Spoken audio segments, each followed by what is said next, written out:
to the Soul Mirror, where raw truth meets radiant transformation. I'm your host, Shreya, and today we are joined by Lynda Hebert, a trailblazing nurse, holistic health coach, yoga teacher, and author of Strong, Sane, and Sassy. Her journey from personal heartbreak to purpose driven healing reminds us that our bodies are not betraying us, they are begging us to listen. So, what if fatigue wasn't just tiredness, but a whisper? What if that headache had a message? Let's decode the language of our cells and spirit. So, welcome, Linda. I'm honored to have you on my show. Oh, well, thank you so much for that wonderful introduction. I'm honored to be here. Yes, Linda. And also, when did you first realize that your body was trying to communicate with you, not just break down? Well, it's been a long journey. I think it's been a process. And I knew that something was off when I was a teenager and watching my brother and my sister suffer so much because they were healthy people initially. They were healthy people. They didn't have any disease or any specific, illness. And they really eventually unraveled, and not only in their physical body, mainly in their spiritual and mental health, and then their physical body as well. So I knew that from watching them, somewhere deep inside, I knew that our body was integrated. We weren't separate, um, fragmented in our entire being. Our mind, our body, and our spirit were integrated. But I did not know what that meant or how we were to interact and treat with our body. Um, so that's been a long journey for me.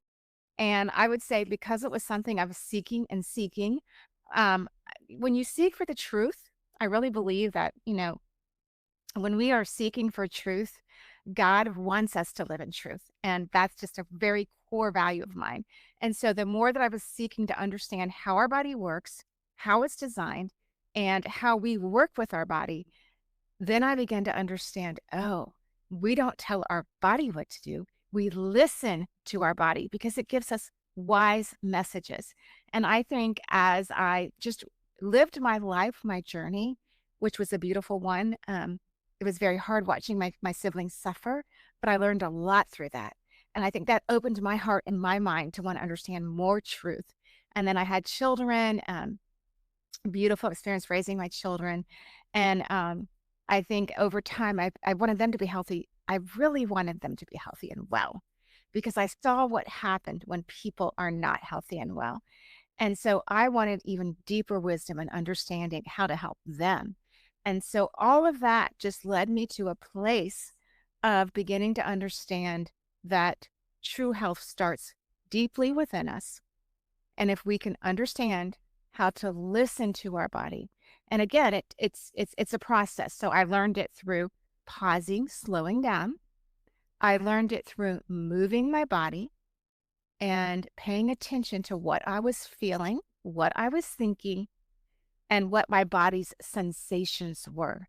And because I was a nurse and because I had gone to such an, I'd learned so much at Ohio State University where I practiced and studied and then, worked as a nurse for quite a while.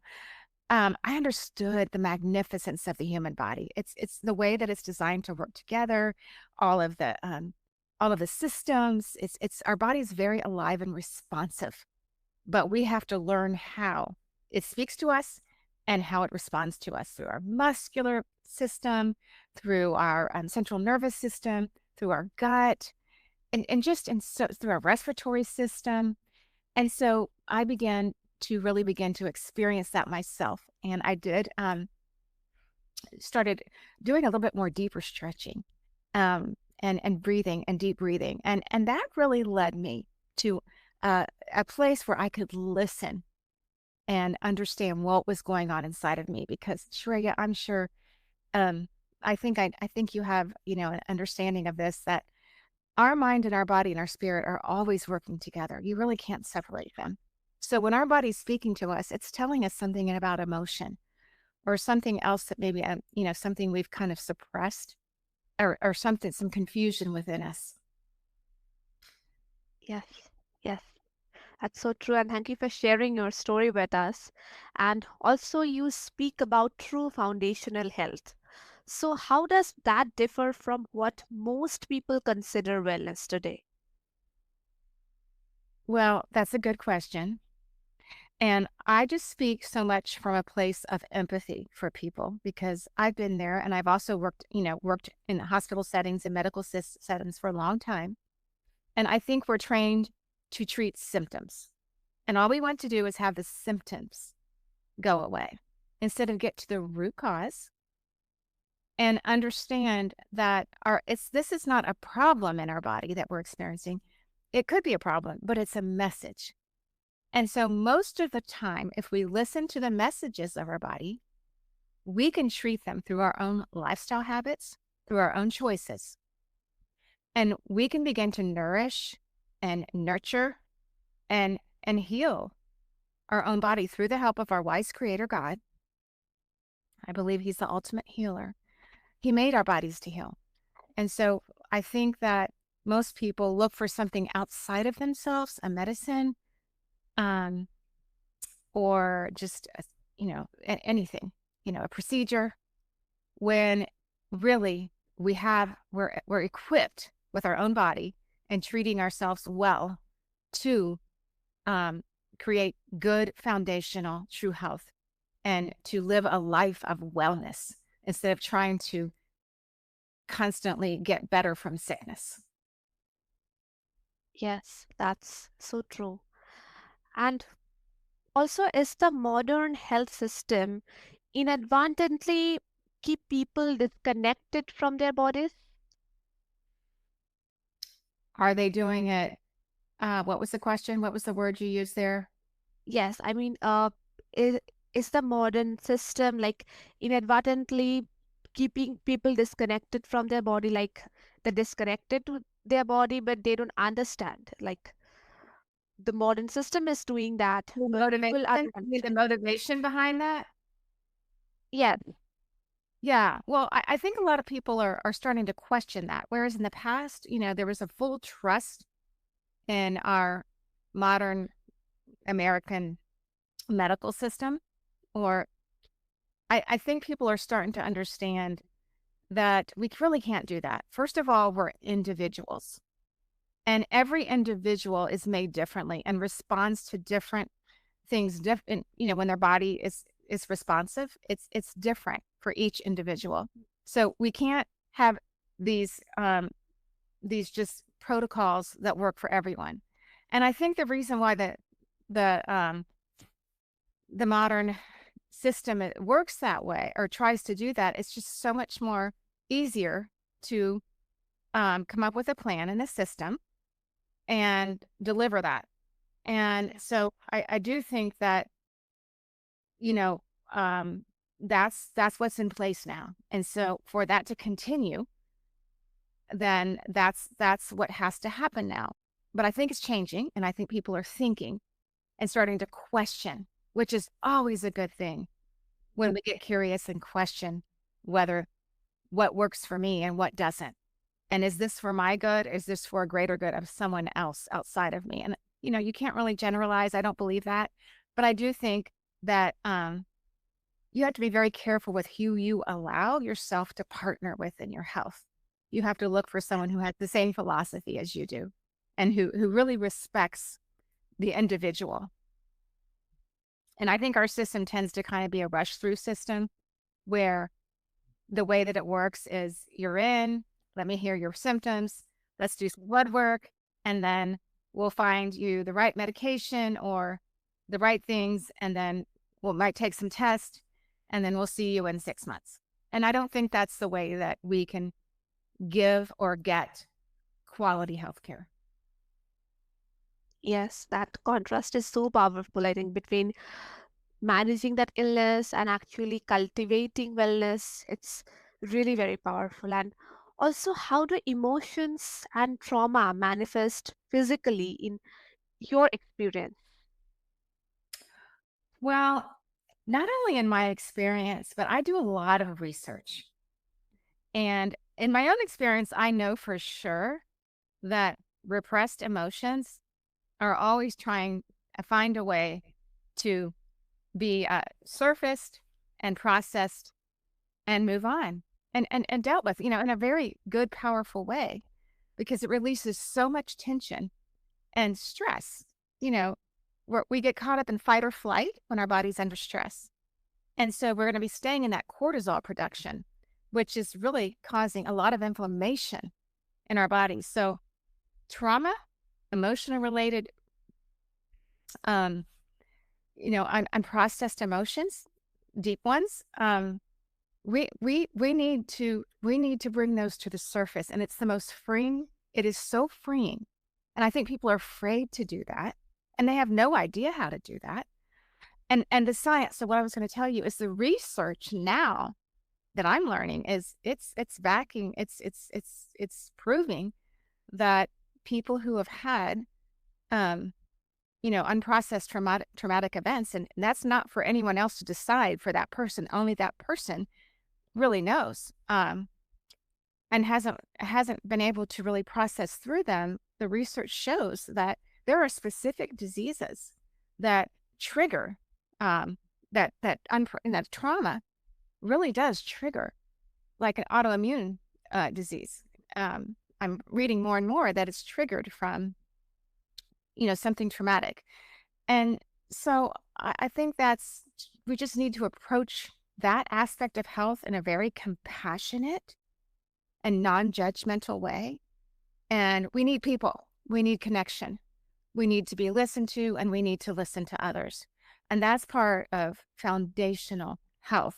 And I think that's a big part of the emotional part of health as well. Yes, yes, it's so fascinating. And also the way you explained it.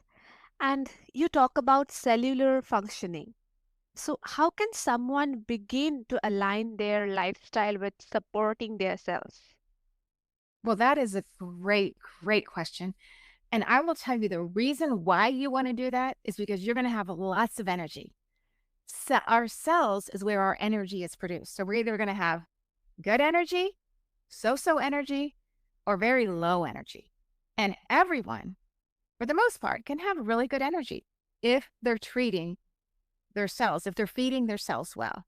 And so there's certain things that are important. So how we do that, again, is our lifestyle habits. Number one is what we eat. I think most people know that processed foods are going to inflame our cells because our cells don't know what to do with these synthetic chemicals that are coming into our body that aren't designed to be there. So they're hurting our cells. They're blocking our cells. They're blocking receptor sites for all of the good things that our cells needs to bring in and heal and repair the cells. So eating real food, and I think most people are starting to understand what that is really important. A variety of fruits and vegetables, good solid, good protein, good fats. I mean, our body, our cells love so many good organic, real food. Doesn't all have to be organic, but we want to stay free of there's some specific fruits and vegetables that we have to be careful of because of the way they're sprayed. And so when we give our body the right kinds of foods, our cells are going to work better. And then as well as when we're outside in nature, our body is resetting, our our central nervous system is resetting. All of that just releases tension and helps our cells work better because we're not in that fight or flight stress mode, producing cortisol, causing inflammation in our cells. And sleeping, we all know how important sleep is. And it's such, what I love about sleep is it's not just when you lay your head down and go to sleep, it's how the circadian rhythms are. So it's a way that we work with our body so that every aspect of caring for our body is enjoyable. It's it's so rewarding because when you get a good night's sleep, which you can do almost every single night, so rewarding to wake up in the morning and feel refreshed and just jump out of bed excited about your day. And then when you're well, your body fights off infections easier. So you have way more energy. And that's the point is we have to treat ourselves with the way they were designed, and that is to eat well, movement, all of that oxygen going to our cells regularly move instead of the sedentary lifestyle that so many people live, and be out in nature and sleep well, and then be around people, things that make us feel happy and alive is when we're going to be doing our best and producing the dopamine and the good brain chemicals. So, and the other thing we have to do is really be careful about our mind. Our cells work well when we are not filling our mind with anxious thoughts. So we really have to guard and protect. Our mind is like the gate of our whole body because what we let into our mind hugely impacts how we think. And how we think governs just about everything that we do, our thoughts. So we have to really guard and protect what we listen to, who we're around, our own self-talk, our own personal narrative that's going on, having an attitude of gratefulness, having a gratitude, a spirit of gratitude. And those are things you can develop. And it's amazing how healthy you are when you develop those kind of thought patterns in your life and your cells are working well. Yeah. I think we chase trends, but sometimes the most life-giving habits are the simplest, like That's sleep, right. like breath. It's almost Yes. easy Yes. to ignore, but they are Easy, so easy important. peasy. Yes. Breathing. Just breathing. You can manipulate your breath in so many ways. And what it does for you is absolutely amazing, but it's a practice and it's a habit. All of these are habits that you are intentional about. And we have to have a plan and we have to be intentional and set up a regular um, way of living. And we have a lot more energy that way. Yes, that's really wonderful. And your book empowers others to live truth-oriented lives. Yes. How do we begin to identify what is our truth versus what we have been conditioned to believe? Oh, I love that question. Oh, that's so good. I think that we really each have to do that because there are so many unspoken rules that are out there that are not truthful, but for some reason we've indoctrinated ourselves. We've been indoctrinated with things that are not true. And I believe that we were designed to live a specific way.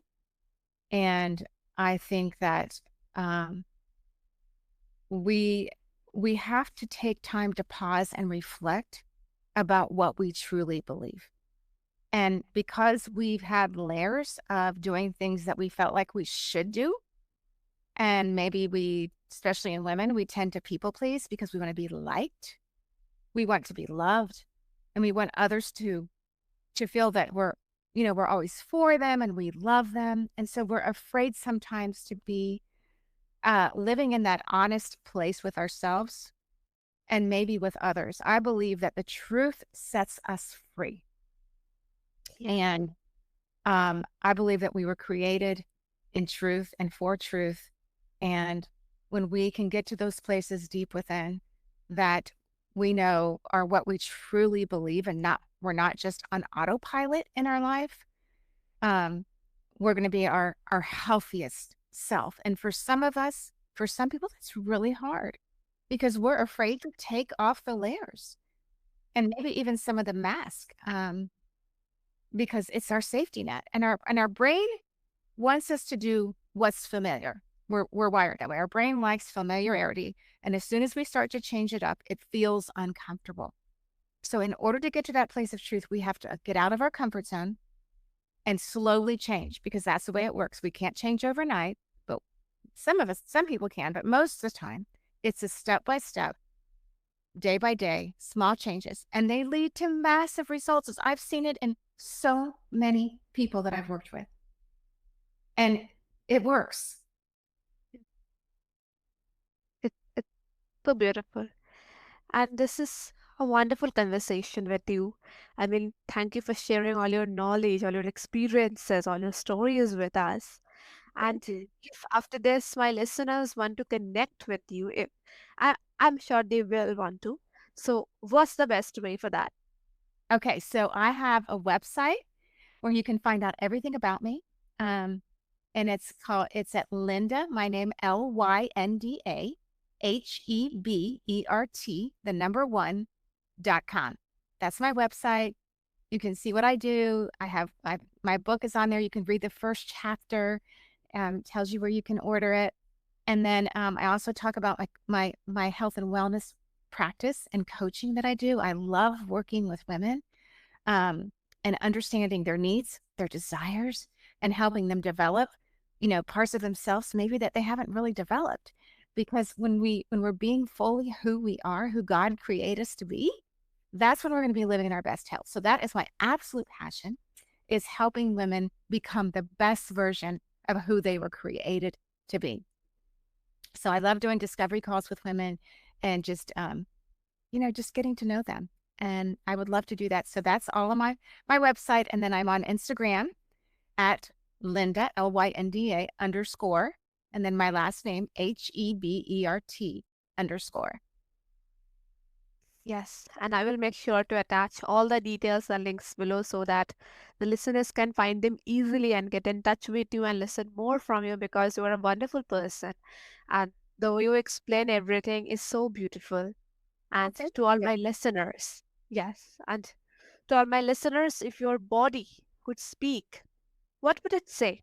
Would it whisper peace, scream for change, or simply ask to be heard? Linda Aber reminds us healing isn't a destination, it's a sacred dialogue between yourselves and your soul. So pause, listen, and begin again because vibrant health starts with a single attentive breath. So keep reflecting, keep growing. Until next time on the Soul Mirror. Thank you.